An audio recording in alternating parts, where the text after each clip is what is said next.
Luego de la derrota de Napoleón Bonaparte, las monarquías que le habían enfrentado se reunieron victoriosamente en el Congreso de Viena, en 1814, con el fin de recomponer el mapa político de Europa, a la vez que intentaba eliminar toda la influencia revolucionaria que Francia había regado por el continente. Así nació la Santa Alianza, un organismo político y militar propuesto por el zar Alejandro I, y cuya primera acción fue la de reprimir a los liberales españoles que, en 1820, habían obligado al rey Fernando VII a reimplantar la Constitución de 1812. Para reprimir este ataque al absolutismo, la Alianza movilizó un ejército francés que, en 1823, invadió España y sofocó a los liberales españoles, regresando con ello el poder a Fernando VII, quien, aprovechando toda la ayuda que le había brindado la Alianza, también le pidió hasta que le ayudara a recuperar a sus excolonias de América. Sin embargo, Inglaterra se opuso mediante el memorándum Kenningen-Polignac, con el cual presionó para que no se le diera ayuda a los españoles. Y dicha maniobra se hizo porque, para beneficiar económicamente a Inglaterra, ya que ésta había iniciado relaciones comerciales con las jóvenes naciones americanas. De ahí su interés porque éstas permanecían libres, para asegurarse ese mercado. Al reconocer formalmente la independencia latinoamericana, Inglaterra comenzó a desvincularse de la Santa Alianza, lo cual la debilitó seriamente. Pero esta no fue la única acción que Inglaterra realizó en contra de las monarquías absolutistas. En 1826, al morir el rey Juan VI de Portugal, los príncipes Pedro y Miguel se enfrentaron por la sucesión del trono. Pedro era liberal, mientras que Miguel era de tendencias absolutistas, razón por la cual Inglaterra se decidió por el primero, lo cual al final ocasionaría que Pedro quedara como el rey de Portugal, y que Austria, Prusia y Rusia, las potencias más absolutistas de la Santa Alianza, retiraran a sus embajadores del país ibérico. Gracias a la política exterior de Inglaterra, en conjunción con otros eventos como las revoluciones francesas de 1830 y 1848, la Europa posnapoleónica quedó dividida en dos bloques: al este las monarquías absolutistas y al oeste Inglaterra, Francia, España y Portugal, países que pactaron una alianza de reinos constitucionales. Pero la oposición de Inglaterra al absolutismo no era porque quisiera hacerla de tos y ya. Como vimos en el caso de las colonias de España, el pleito de Inglaterra contra el absolutismo tenía razones meramente comerciales, y es que, como resultado de su guerra contra Napoleón, las finanzas de Inglaterra quedaron hechas polvo, debido al bloqueo y a todos los gastos militares que implicaron las sucesivas campañas en contra del emperador francés. Porque Inglaterra fue el único país que siempre se mantuvo contrario al imperio de Napoleón. Así que, imagínate tú la cantidad de dinero que los ingleses tuvieron que desembolsar para enfrentarse a un enemigo de este calibre. Y por lo mismo, a Inglaterra le urgía reactivar su economía mediante el comercio, maniobra que imperiosamente requería mantener a raya el absolutismo, debido a que este era especialmente restrictivo en la cuestión monetaria. Y la estrategia de Inglaterra resultó, permitiéndole no solamente recuperar sus finanzas, sino también superar a las demás naciones europeas, de tal modo que Londres eventualmente se convirtió en el centro financiero de todo el mundo, por la cantidad tan bestial de dinero que el comercio inglés llegó a generar. Sin embargo, toda esta expansión no fue solamente fruto del comercio. La revolución industrial que ya se había iniciado en el siglo anterior fue otra de las cartas fuertes de Inglaterra durante esta centuria, generando las manufacturas que permitían el intercambio. Como consecuencia, los centros industriales como Manchester y Liverpool adquirieron gran importancia en el país sajón, y la gente del campo comenzó a emigrar a dichas urbes, sobrepoblándolas, al tiempo que las demás regiones se quedaban sin habitantes. Pero, curiosamente, este cambio demográfico no fue acompañado por un cambio político, generando un descontento social que clamaba por reformas que respondían a la nueva realidad que vivía el reino. La cosa está más o menos así. Inglaterra se regía de acuerdo a un sistema parlamentario, en el cual el parlamento llevaba la mayor parte del gobierno. Sí, obviamente estaba el rey, pero incluso los ministros de este eran nombrados por el parlamento, por lo cual ni siquiera el monarca estaba por encima de dicho órgano. El parlamento a su vez se divide en dos cámaras: la cámara alta integrada por miembros de la iglesia anglicana, así como nobles, y la cámara baja, que reunía a los representantes del pueblo. A esta última acudían diputados de cada condado, los cuales eran designados de acuerdo a las costumbres de Inglaterra. Sin embargo, no todos los condados tenían la opción de enviar representantes al parlamento. Algunos, como la ya mencionada Manchester, carecían de este derecho. Sí, Manchester, uno de los centros industriales más importantes y del cual dependía buena parte de la economía inglesa. Algo totalmente absurdo, pero que sin embargo era una realidad en ese momento. Según los usos y costumbres de Inglaterra, algunas poblaciones eran más relevantes que otras, de ahí que tuvieran la posibilidad de enviar representantes al Parlamento. El problema era que con la revolución industrial el estatus de esta había ido cambiando bastante. Aquellas que antaño habían sido bulliciosas y pobladas, ahora carecían de habitantes, por la emigración que veíamos. No obstante, aún conservaban su derecho a enviar representantes al Parlamento, lo cual, pues bueno, volvió obsoleto el sistema de elección parlamentaria, y así lo continuó siendo hasta el año de 1832, cuando se promulgó el Bill, una reforma que quitó los derechos electorales a las pequeñas poblaciones y los entregó a los centros fabriles más importantes. Además de esto, también se extendió el derecho al voto, aumentando los electores de 500.000 a 800.000, incorporando por ello a un sector de la creciente clase media inglesa. Aunque ese derecho no alcanzó a los asalariados rurales ni industriales, ni tampoco a la mayor parte de las capas medias, quienes desearon fundar un sindicato nacional unido, que ya por ahí de 1834 contaba con más de 500.000 de asociados, algo que trajo la atención del gobierno. Pero para mal, ya que este optó por desbaratar el sindicato, previniendo a sus integrantes de que les iba a ir mal si intentaban crear otro. Sin embargo, los sectores más radicales no cesaron en su búsqueda por alcanzar los derechos electorales, por lo que en 1838 adoptaron una nueva táctica, presentando en el Parlamento la llamada Carta del Pueblo, un documento que solicitaba el sufragio universal, la renovación anual del Parlamento y la eliminación de condición de propietario para optar a una banca, entre otras demandas. A este movimiento se le denominó como el cartismo, por la carta que los obreros habían enviado al Parlamento. A pesar de esto, las demandas cartistas no fueron atendidas, lo que produjo una enorme agitación social durante los primeros años de la reina Victoria, quien sucedió a su tío el rey Guillermo IV, en 1837. Y un fenómeno similar cundió en el resto de Europa, donde surgieron distintos movimientos democráticos que se integraban a un organismo internacional más grande, cuyos postulados eran el progreso, la libertad, la igualdad y la fraternidad, todo ello bajo el nombre de la Joven Europa. Consecuencia de toda esta conmoción fue el romanticismo, una expresión cultural de dichos ideales, a los cuales también se sumó un espíritu nacionalista que se vería reflejado en las tentativas de Italia y de Alemania por unificarse y liberar del dominio austriaco. En los años siguientes, los cartistas de Inglaterra hicieron nuevas peticiones al gobierno, las cuales fueron igualmente rechazadas, tanto en 1843 como en 1848. Eventualmente la fuerza del cartismo comenzó a extinguirse, pero a pesar de ello, la lucha de los cartistas fortaleció la conciencia de los trabajadores, vigorizándose los sindicatos obreros y sentando las bases de un moderado socialismo, que a su vez será el punto de partida para el posterior movimiento laborista inglés. Ya más adelante el gobierno dictó leyes de higiene, enseñanza y de inspección en las fábricas y minas, ello para intentar atenuar un poco el descontento obrero. Por otro lado, mientras que la agitación social sacudía a Inglaterra en lo interno, al exterior está construido un imperio colonial, que a finales del siglo sería el más grande de toda la historia. Sí, Inglaterra tenía posesiones en el ultramar desde el siglo XVII.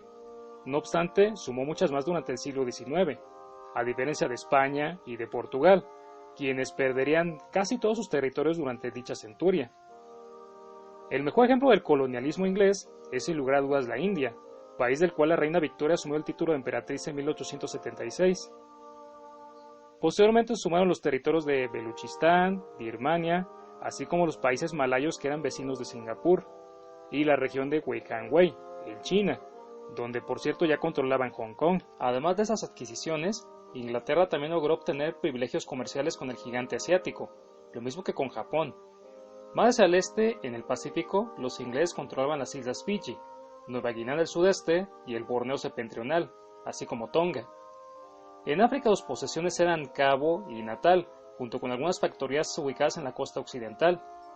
Sin embargo, en 1880 quisieron apoderarse de Egipto, el cual formaba parte del Imperio Turco.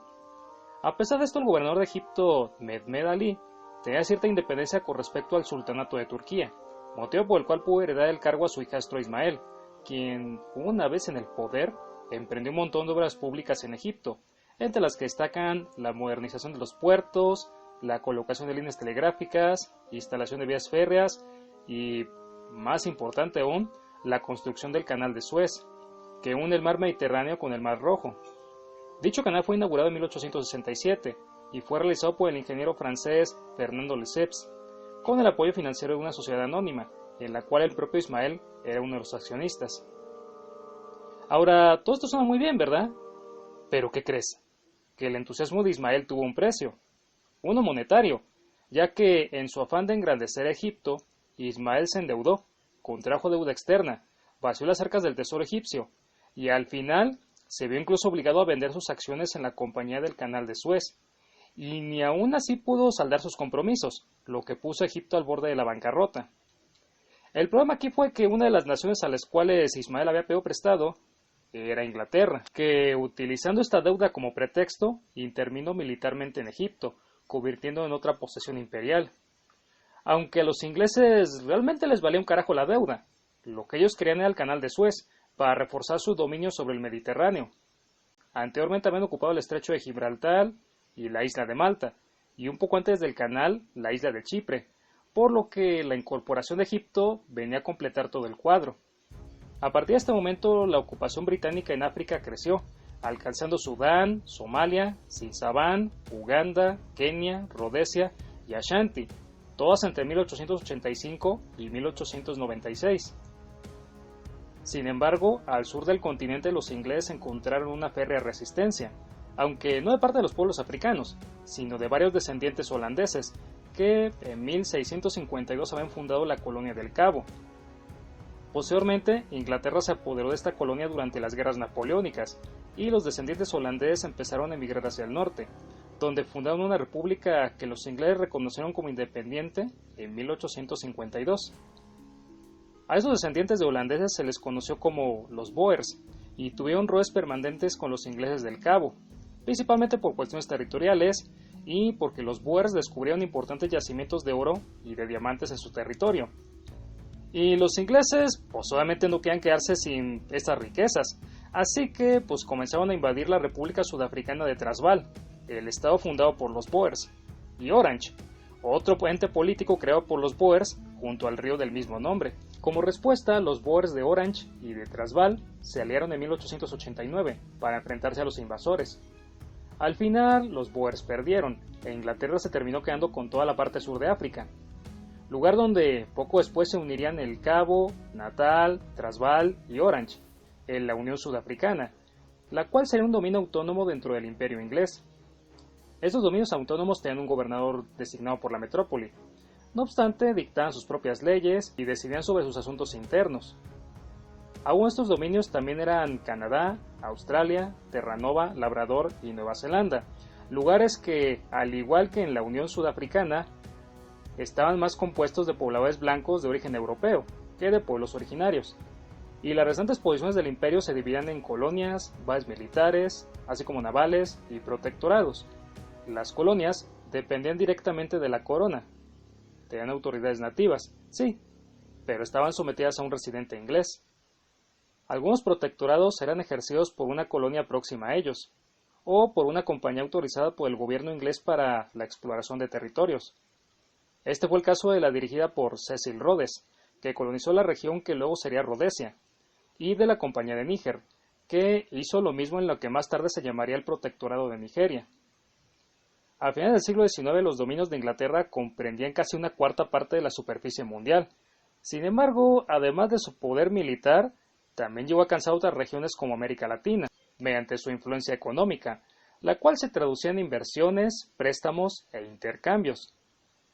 Junto a Inglaterra, Francia también construyó un imperio colonial, el cual abarcó África ecuatorial, parte del Congo, Madagascar e Indochina, en tanto que otras naciones como los Estados Unidos y Rusia se expandían hacia el oeste y hacia el este respectivamente. Alemania, por otro lado, prefirió asegurar su situación interna primero, así como su prestigio en Europa, antes de arriesgarse a una apertura colonial. Recordemos que esta apenas se había unificado en 1870, razón por la cual estaba política e industrialmente atrasada con respecto a los demás países. Sin embargo, ya pronto en 1879, una compañía alemana obtuvo privilegios para poder operar en la isla de Samoa, y poco después otras firmas alemanas establecieron factorías en las costas de África, así como en las Islas Marshall. Posteriormente, el emperador Guillermo II y su canciller Otto von Bismarck emprendieron una política imperialista, a partir de la cual planearon convertir en protectorados a todas las factorías. Aunque, bueno, la expansión alemana quedó limitada por la ventaja que le llevaban los ingleses y franceses, tanto en África como el Pacífico, mientras que en el Lejano Oriente enfrentaron la competencia de los rusos, norteamericanos y japoneses, por lo cual el Segundo Reich optó por desviar su atención hacia la península de los Balcanes y al Imperio Turco, al cual le vendió armas y le ayudó a construir un ferrocarril que conectaba el Bósforo con la ciudad de Bagdad. Ahora, regresando a Inglaterra, la reina Victoria murió en 1901, luego de 63 años de reinado. Estuvo casada con el príncipe Alberto de Sajonia, con el cual procreó a 9 hijos, entre ellos Eduardo VII, quien la sucedió en el trono.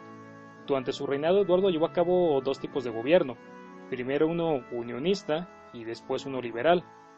En este último, el tipo se dedicó a solucionar toda la bola de problemas que veíamos anteriormente con los obreros, expidiendo leyes para los niños trabajadores, limitando la jornada de trabajo a 8 horas en las minas, poniendo un seguro obligatorio en caso de enfermedades y promulgando una ley de accidentes de trabajo.